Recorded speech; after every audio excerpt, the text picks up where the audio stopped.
हिंदी में यूपीएससी की तैयारी से संबंधित प्रोग्राम्स को देखने के लिए सब्सक्राइब करें स्टडी IQ IAS हिंदी। नमस्कार दोस्तों, स्वागत है आप लोगों का। उम्मीद है कि आप लोग बहुत अच्छे होंगे, आपकी तैयारी बहुत अच्छी चल रही होगी। आपने एक बहुत फेमस कहावत सुनी हुई होगी कि आए थे हरि भजन को और ओटन लगे कपास। शायद कभी आपने सुनी हो। अब मुझे उड़िया नहीं आती है, नहीं तो उसको उड़िया में भी कह सकता था, हिंदी ही आती है। ये पूरा का पूरा जो मुद्दा है वो उड़ीसा से संबंधित है। और आए थे हरि भजन को मतलब भगवान का काम करने के लिए आए थे, दूसरा कुछ काम करने के लिए आए थे, कुछ और कर रहे हैं। बहुत सरल भाषा में इसका मतलब ये है। आप सबको पता है कि उड़ीसा हमेशा चर्चा में रहा है और उड़ीसा में जो पटनायक बंधु हैं, जैसे हम लोग पहले बीजू पटनायक जी की बात करते थे, नवीन पटनायक जी की बात करते थे, इन लोगों ने काफ़ी लंबे समय तक रूल किया है।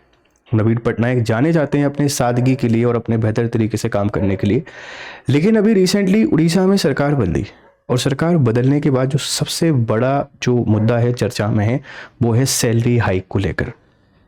मुझे एक बात समझ में नहीं आती कि जो राजनेता हैं इनको इतनी सारी फैसिलिटी मिलती है, सब तो मिलता है, आपको रहने के लिए बंगला मिलता है, कार मिलती है, कर्मचारी मिलते हैं, बहुत सारे अलाउंसेस मिलते हैं, सारी चीज़ें मिलती हैं, फिर भी आपको सैलरी की नीड है और सैलरी भी आपको ठीक ठाक मिलती है। अभी उड़ीसा विधानसभा में क्या हुआ है कि जो विधायक हैं उन विधायकों की सैलरी बढ़ाने का विधेयक आ गया है और सैलरी थोड़ी बहुत नहीं बनाई है। मतलब ये पे कमीशन जैसा नहीं होता है कि आपका फिगमेंट फैक्टर 3 पॉइंट रहेगा, 2 पॉइंट रहेगा, मतलब कुल मिला के 10-20% आपकी सैलरी बढ़ेगी। वो 3 गुना दिखाया जाता है बस। यहाँ सैलरी एक्चुअल में 3 गुना बढ़ाई गई है और उसी के कारण ये मुद्दा चर्चा में है। यूपीएससी एंगल यहाँ पे क्या रहेगा सर? देखो, एक तो हम लोग समझने की कोशिश करेंगे कि जो सांसद और विधायक हैं इनकी सैलरी कैसे बढ़ती है, कौन बढ़ाता है, और इसी के साथ में इसको भी समझने की कोशिश करेंगे कि नैतिकता एक बिंदु होता है, उस नैतिकता के बाहर जाकर ये काम कितना हो रहा है। पहले खबर को एक बार देख लेते हैं और आप अपनी राय इस पर हमको यहाँ पे जरूर दीजिएगा। देखो, जो बीजेडी है, Biju Janata Dal, urge Orissa CM to reconsider 3-fold salary hike for MLA।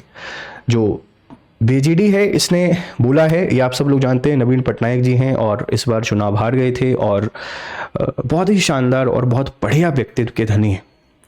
इन्होंने बोला है कि आप जो सरकार सैलरी बढ़ा रही है 3 गुना, उस सैलरी को बढ़ाने से पहले एक बार और सोच लीजिए, क्योंकि उड़ीसा उन राज्यों में आता है जिनकी आर्थिक स्थिति सही नहीं है।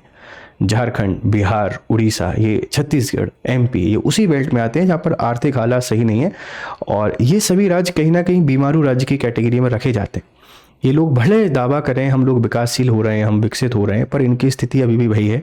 या सामाजिक आर्थिक पैमानों को आप लोग देखने के लिए जाओगे तो सोशल इकोनॉमिक जो स्टैंडर्ड्स हैं वो बहुत ही लो आपको देखने को मिलेंगे।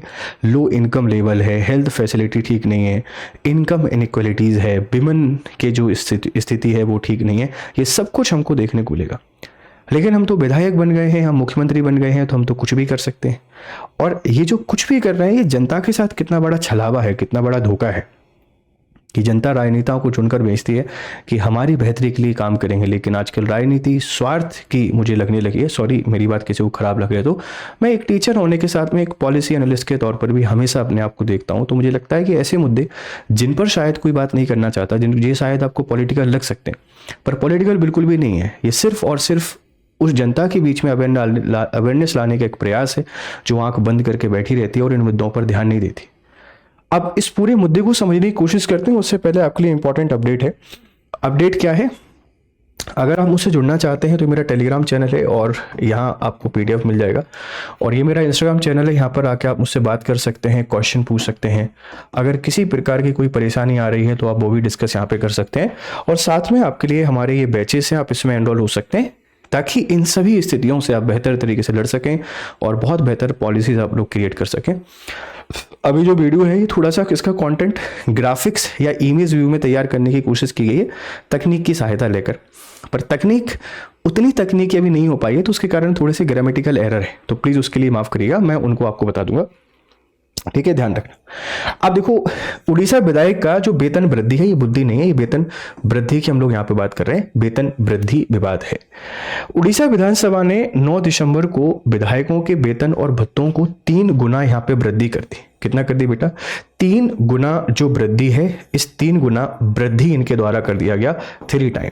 और जैसे ही ये वृद्धि की गई तब से ये काफी चर्चा में चल रहा है। हालांकि उतना न्यूज पे ये नहीं आया क्योंकि सरकार से संबंधित है, और ये जो काम होते हैं गुपचुप तरीके से हो जाते हैं, क्योंकि वेतन वृद्धि करना इन्हीं के हाथ में है। और वेतन वृद्धि जब होती है तो विधायकों की होती है, विधायक पक्ष और विपक्ष दोनों के होते हैं, तो आराम से ये लोग मिलजुल कर उस विधेयक को पास कर देते हैं, विधेयक पास हो जाता है और सैलरी बढ़ जाती है और जनता को समझ में नहीं आता। बट 3 गुना वेतन वृद्धि सही नहीं है, और यह वृद्धि 5 जून 2024 से प्रभावी है, मतलब पूर्वगामी प्रभावी है। 5 जून 2024 से लेके जब ये कानून बनेगा तब तक इनको एरियर मिल जाएगा, उतना रुका हुआ पैसा मिलेगा। आप सोचिए, कर्मचारियों की वेतन बढ़ाने की जब बात आती है तो पैसा नहीं होता है सरकारों के पास, लेकिन खुद के पैसा बढ़ाने की बात आती है तो अंधाधुंध तरीके से बढ़ा देते हैं, सोचते भी नहीं है कि इसके परिणाम क्या निकलेंगे या इस पैसे को और कहीं भी बेहतर तरीके से यूज किया जा सकता है। ये पूरा मुद्दा है। विधेयक राज्यपाल की स्वीकृति की प्रतीक्षा में है। देखो, राज्यपाल की स्वीकृति की प्रतीक्षा में है। हालांकि मुझे ऐसा लगता है कि सेंट्रल गवर्नमेंट के जैसे ही संज्ञान में आएगा वो शायद इसको कैंसिल कर देगा, क्योंकि इससे पहले हो चुका है। एमपी में भी वेतन बढ़ाने की कोशिश की गई थी, बट फिर वो राज्यपाल ने मना कर दिया था। तो यहाँ भी ऐसा ही होगा। अगर मीडिया में आ जाएगा सही तरीके से तो ऐसा होगा, तो आपकी रिस्पॉन्सिबिलिटी बनती है कि इसको पब्लिक तक पहुँचाना है, ताकि सरकार का संज्ञान तो आए वो कर रहे हैं, ये सही नहीं है। मतलब ऐसा नहीं होता ना। अब देखो, वेतन वृद्धि का विवरण क्या है। विधायक की सैलरी 1.1 लाख रुपए प्रति माह है, और अब बढ़कर कितनी हो जाएगी, 3.4 लाख रुपए प्रति माह। भाई, इनको सारी चीजें मिलती हैं, सारी फैसिलिटी मिलती हैं, और पावर के नाम पर क्या करते हैं आप सबको तो पता ही है। मतलब विधायक नाम होना, आधा शहर वैसे ही आपके लिए फ्री में मिल ही जाता है, तो वो पैसा आ ही रहे, सरकारी सुविधाएं मिली रही हैं।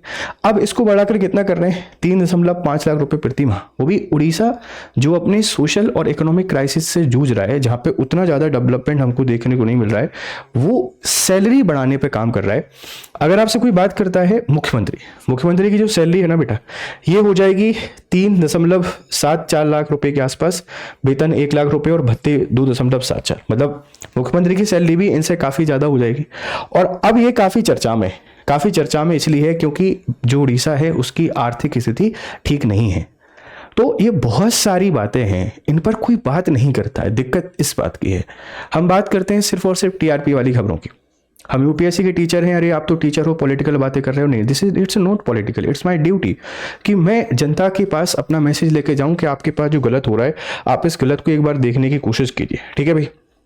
अब देखो, पूरी कहानी यहाँ बहुत अच्छे तरीके से लिखी हुई है कि जो हमारे विधायक हैं इनका पहले वेतन बेटा इतना था, ठीक है, इतना 1.1 लाख रुपए प्रति माह, अब इतना हो जाएगा। और मुख्यमंत्री का जो कुल पैकेज है 3.74 लाख रुपए हो जाएगा। इनको वेतन मिलेगा 1 लाख रुपए, कार भत्ता होगा इतना, समाप्त और ये भत्ता होगा इतना, मतलब ये नेता प्रतिपक्ष की सैलरी होगी 3.62 लाख। यार सबको पैसा मिल रहा है ना, तो कोई यहाँ पे आवाज नहीं उठाएगा, कोई शोर नहीं करेगा, विपक्ष यहाँ पे आवाज नहीं उठाएगा। लेकिन दिक्कत क्या है, दिक्कत यहाँ पर है हमारे जो नवीन पटनायक जी हैं। नवीन जो पटनायक हैं, इन्होंने बोला है कि भैया मैं ऐसा काम नहीं देख सकता, मुझे ये सैलरी नहीं चाहिए, मेरी सैलरी की जो हाइक आपने की है, इस हाइक को मुझे मत दो, आप पब्लिक वेलफेयर के लिए इसको यूज करो। ठीक है, क्या करना है, जो पब्लिक वेलफेयर है उस पब्लिक वेलफेयर में यूज करो, मुझे पर्सनली ये सैलरी नहीं चाहिए। जैसे ही उन्होंने इस तरीके से डिमांड की तो ये खबर काफी चर्चा में आ गई। नेता प्रतिपक्ष ऐसा ही होना चाहिए। जैसे हमेशा मिस करता हूं मैं नेता प्रतिपक्ष के तौर पर अटल बिहारी वाजपेयी को, शायद उनसे शानदार नेता प्रतिपक्ष हमको नहीं मिला होगा। अब नवीन पटनायक जी को आप उसी तरीके से देख सकते हैं, बहुत ही शानदार प्रतिभा के धनी है। उड़ीसा के डेवलपमेंट में, इंडियन हॉकी डेवलपमेंट में इनका बहुत कंट्रीब्यूशन है, और मैं पर्सनली बहुत रिस्पेक्ट करता हूं कुछ पॉलिटिशियन की, उनमें से एक ये आते हैं। तो इन्होंने जब ये मुद्दा उठाई, भैया मुझे मेरी सैलरी नहीं चाहिए, तो उसके बाद से जो बीजेपी है, इस बीजेपी के जो विधायक हैं, मतलब इस बीजेपी के जो एमएलए हैं, यही सीएम से बोल रहे हैं भैया इस पे फिर से सोच लो, क्योंकि ये एक ऐसा मुद्दा है ना, ये आग में घी डालने वाला काम है। बड़ी मुश्किल से आपको सत्ता मिली है, अगर आपको सत्ता मिली है उड़ीसा में बड़ी मुश्किल से, तो सत्ता दी गई है काम करने के लिए, काम करने के लिए दी गई है, तो आप काम करिए, ना कि ऐसे काम करिए जिससे दोबारा आप सत्ता में आ ही नहीं सकते। ये मैं नहीं बोल रहा हूँ, ये बीजेपी विधायकों के शब्द आपको बता रहा हूँ, मतलब क्या कहना चाह रहे हैं। तो फिर ये चर्चा में आ गया, ध्यान रखो। अब प्रमुख राजनीतिक प्रतिक्रियाएं क्या है। नवीन पटनायक जो है नेता प्रतिपक्ष बीजू जनता दल, बढ़े हुए वेतन भत्ते स्वेच्छा से त्याग की घोषणा की है, अतिरिक्त राशि को लोक कल्याण में उपयोग करने का सुझाव है। 2015 में आनंद भवन कटक सार्वजनिक उपयोग हेतु दान का उल्लेख है कि भैया मेरा जो पैसा है आप पब्लिक में दान कर दीजिए। भारतीय जनता पार्टी अपने ही विधायकों ने मुख्यमंत्री के निर्णय पर पुनर्विचार का आग्रह किया है और बीजेडी की मांग है कि पार्टी ने औपचारिक रूप से मुख्यमंत्री से वेतन वृद्धि वापस लेने को कहा है। मुख्य सचेतक प्रमिला मलिक व पूर्व मंत्री प्रताप देव ने जनभावना का हवाला दिया है। अगर वापस हो जाता है बहुत अच्छी बात है, नहीं होता है तो फिर बहुत गलत है और इस पर एक बार फिर से सोचना चाहिए। आप मुझे एक बार जरूर बताइएगा कि जो उड़ीसा के अभी सीएम है ये कौन है, अगर आपको पता है, और यहाँ के राज्यपाल हैं ये कौन है। ये दो बातें आपने मुझे कमेंट बॉक्स में बतानी। अब देखो वेतन वृद्धि कैसे होती है, जैसे अगर मैं इसका एनालिसिस आपको बताऊं, संवैधानिक या शासन संबंधी आयाम की हम लोग बात करें तो विधायकों का जो वेतन है राज्य विधानमंडल का अधिकार है, पर जन जवाबदेही अनिवार्य है। मतलब आपके पास राइट है। अगर मैं संविधान के 2 आर्टिकल की आपसे बात करूं, आर्टिकल 195 यहाँ पे लिखा हुआ है कि जो एमएलए है इनके वेतन और इनका जो वेतन है ये कौन बढ़ाएगा, विधानमंडल बना सकता है, विधानमंडल। और सबसे बड़ी बात बेटा यहाँ पर क्या है कि विधानमंडल को ये जो बिल पास कराना है ये साधारण बहुमत से पास हो जाता है। साधारण मतलब इसमें कोई स्पेशल मेजोरिटी नहीं चाहिए, मतलब 50% प्लस 1 की सहमति अगर मिल गई तो बिल पास हो जाएगा। और इतने लोग तो मिल ही जाएंगे, कौन बोलेगा मेरी सैलरी ना बढ़े, हर कोई चाहता है सैलरी बढ़ाना, ये बिल बड़े आसानी से पास हो जाते हैं। इसी तरीके से जब हम लोग संसद की बात करते हैं, जैसे जो सांसद हैं, इन सांसदों की जो सैलरी है ये सैलरी बढ़ाने का जो प्रावधान है ये 106 में नहीं हाँ 106 में जो सांसद हैं इनकी सैलरी बढ़ाने से संबंधित प्रावधान यहाँ पे दिए गए हैं और ये भी सिंपल मेजोरिटी के साथ हो जाते हैं। तो आपका अधिकार है आप बढ़ा सकते हैं, लेकिन जवाबदेही भी तो कोई चीज़ होती है ना। पहले जनता के वेलफेयर के लिए काम करिए, फिर अपना वेलफेयर करिएगा। राज्यपाल की भूमिका विधेयकों पर स्वीकृति विलंब का संवैधानिक पहलू है। राज्यपाल सहमति दे सकता है, विलंब रख भी सकता है, क्योंकि बहुत सेंसिटिव इशू है, ऐसा नहीं होना चाहिए। नैतिक आयाम की बात करें तो सार्वजनिक पदों पर नैतिकता, संयम और लोकहित बहुत जरूरी है। आप पब्लिक पोस्ट पर हैं और यहाँ आपको थोड़ा सा संयम दिखाना पड़ेगा, जरूरी है। आर्थिक कठिनाइयों में स्वयं लाभ बना सार्वजनिक विश्वास का द्वंद है। जब इकोनॉमिक स्थिति ठीक नहीं है उड़ीसा की, सोशल स्टेटस उतना अच्छा नहीं है, तो आप अपने पर्सनल लाभ की जगह पब्लिक वेलफेयर के लिए काम कीजिए। रिसोर्सेज का डिस्ट्रीब्यूशन सही तरीके से कीजिए, ना कि रिसोर्सेज का यूटिलाइजेशन अपने पर्सनल बेनिफिट के लिए करें।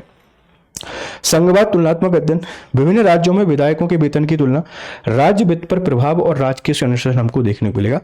देखो जो विकसित राज्य हैं जिनके पास ठीक ठाक संसाधन है वो सैलरी बढ़ाते हैं तो एक बार जस्टिफाइंग भी है, ठीक है, क्योंकि संसाधन है, लोगों के पास इनकम रिसोर्सेज ठीक हैं, सब कुछ बढ़िया चल रहा है। पर उड़ीसा, छत्तीसगढ़, बिहार, झारखंड, एमपी, इन राज्यों को थोड़ा सोचना चाहिए कि कैसे आप डेवलपिंग बन सकते हैं, कैसे आप डेवलप राज्य बन सकते हैं, उसमें आपको काम करना चाहिए, ये सारी चीज़ें करने की बजाय। तो एक बहुत इंपॉर्टेंट मुद्दा है, मुझे पूरी उम्मीद है कि इस पर ध्यान दिया जाएगा और इसका समाधान यहाँ पे जरूर लेकर आया जाएगा। ठीक है, अब थोड़ा सा उड़ीसा के बारे में समझने की कोशिश करते हैं। उड़ीसा आप सबको पता है कि भारत का एक पूर्वी तट पे अवस्थित राज्य है। इसकी कैपिटल आपको भुवनेश्वर दिखाई देती है और आपने कुछ देखा हो या नहीं देखा हो, लेकिन जब भी हम लोग बात करते हैं तो हमारी जो पुरी है, पुरी या भगवान जगन्नाथ की जब हम लोग बात करते हैं, जगन्नाथपुरी आपको यहाँ देखने को मिलेगी। बहुत ही पवित्र धार्मिक स्थल है और जगन्नाथ जी सरकार का मार्गदर्शन करें।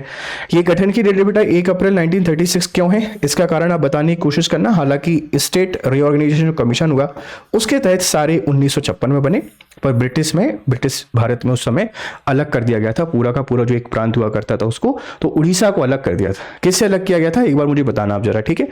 एरिया की बात करते हैं तो ये इतना एरिया हमको देखने को मिल जाता है, पूर्वी भारत में समुद्र तट के साथ है, मतलब बंगाल की जो खाड़ी है उसके साथ अपना ये बॉर्डर शेयर कर रहा होता है। और उड़िया भाषा इसकी ऑफिशियल है, मतलब ऑफिशियल भाषा बेटा क्या है, उड़िया है, मुझे नहीं आती है, इसीलिए मैंने इसको हिंदी में लेक्चर को बनाने का प्रयास किया है। थोड़ी सी बात करें भौगोलिक स्थिति की तो भारत के पूर्वी तट पर स्थित है और बंगाल की खाड़ी से लगा हुआ है। इसकी तट रेखा आपसे कोई पूछेगा तो 485 किलोमीटर स्क्वायर है और प्रमुख नदी यहाँ पर महानदी बहती है और इसी के कारण, महानदी के कारण हम इसको राइस बाउल ऑफ इंडिया भी कहते हैं। हालांकि अभी राइस बाउल ऑफ इंडिया का टैग तेलंगाना के पास चला गया है, लेकिन जाना जाता है। यहाँ आप लोग देखेंगे ऑलिव रिडले जो टर्टल है, इस ऑलिव रिडले टर्टल के लिए भी जाना जाता है। ऑलिव रिडले जो कछुआ है, इस कछुआ के लिए भी जाना जाता है। और उड़ीसा में एक आपको बंदरगाह देखने को मिलेगा, इस बंदरगाह को आप लोग पारादीप के नाम से जानते हैं, तो यहाँ पर पारादीप बंदरगाह भी हमको देखने को मिल जाता है। ठीक है, उड़ीसा मिनरल में काफी रिच है। जब भी आपसे कोई बात करता है तो जो कोल मिनरल की बात करे आपसे कोल, आयरन ऑयल, है ना, आयरन ओर, निकल, बॉक्साइट, इन सब में काफ़ी अग्रणी है। ठीक है, तो उड़ीसा बहुत अग्रणी राज्य है मिनरल्स के मामले में। इसकी जो पोटेंशियल है उस पोटेंशियल का यूज करना है। आप लोग बता देंगे ईस्टर्न कोस्ट पर सिचुएटेड है, भारत का पूर्वी तट पर अवस्थित है, बंगाल की खाड़ी से लगा हुआ है, ये कोस्ट लाइन है, तटीय रेखा है। और सबसे ज्यादा तटीय रेखा आपको पता है कि अंडमान निकोबार की। और अगर राज्य की बात करते हैं तो राज्य में कौन आ जाता है? गुजरात आ जाता है। ठीक है, थोड़ी सी बात और करते हैं यहाँ के जो प्रमुख राष्ट्रीय उद्यान एवं अभ्यारण्य है। देखो, एक जो क्वेश्चन हमेशा आता है कि सिमलीपाल नेशनल पार्क कहाँ पर है, आप लोग बता देंगे कि जो सिमलीपाल है, ये सिमलीपाल नेशनल पार्क हमको देखने को मिल जाता है बेटा कहाँ पर? उड़ीसा में, है ना, उड़ीसा में। फिर आपने भीतरकनिका के बारे में बहुत सुना होगा कि जो भीतरकनिका है, ये भीतरकनिका जो हमारा वाइल्ड लाइफ सेंचुरी है, ये उड़ीसा में है। चिल्का झील पक्षी अभ्यारण्य, अच्छा यहाँ पर चिल्का झील है ना, जो चिल्का लेक वर्ल्ड सेंचुरी हमको देखने को मिल जाती है। और सतकोशिया टाइगर रिजर्व आपको देखने को मिलेगा। जो सतकोशिया टाइगर रिजर्व जो है ये हमको उड़ीसा में देखने को मिल जाता है। उड़ीसा में लेक है जिसको आप लोग जानते हैं चिल्का लेक के नाम से। और चिल्का लेक की जब भी आपसे कोई बात करता है तो चिल्का लेक जानी जाती है बेटा largest lake of India, Bharat की सबसे बड़ी झील है, लार्जेस्ट लेक है। और हाईएस्ट मतलब सबसे बड़ी सॉल्टी वाटर लेक भी है। लेकिन जब भी आपसे कोई पूछेगा कि जो सैलिनिटी है, ये सैलिनिटी ज़्यादा कहाँ पे पाई जाती है, तो हाईएस्ट सैलिनिटी की जब भी आपसे कोई बात करेगा लवणता की, तो ये हमको देखने को मिल जाती है सांभर जो लेक है, इस सांभर लेक में, सांभर झील। और ये सांभर झील कहाँ पड़ती है? राजस्थान में। ठीक है, राजस्थान में। तो उड़ीसा का एक ब्रीफ इंट्रो मैंने आपको देने की कोशिश की है, जिससे कुछ बेसिक बातें मैं आपको बता पाऊँ कि उड़ीसा में क्या है। और अभी का जो मुद्दा है उस मुद्दे को आपको समझाने की कोशिश की है कि ये किस तरीके से एक एथिकल मुद्दा तो नहीं है, सरकार जो कर रही है शायद उसके बारे में फिर से सोचना चाहिए और लोगों के हितों को यहाँ पर पहली प्रायोरिटी देना चाहिए। अब अगर आप मेरी बातों से सहमत नहीं है तो मुझे माफ करिएगा। जाते जाते आपके लिए वही है कि हमारे जो टारगेट कोर्सेज हैं जैसे SIP है 2026 के लिए, आप सिर्फ और सिर्फ 5,000 रुपये में इसमें एनरोल कर सकते हैं और 2026 के इंपॉर्टेंट टॉपिक को पढ़ सकते हैं। Use code GS live, GRS live आप जो भी यूज करना चाहें कर सकते हैं। देखो, जो टारगेट बैच है ये 23 सितंबर को इसमें अंतिम तिथि है।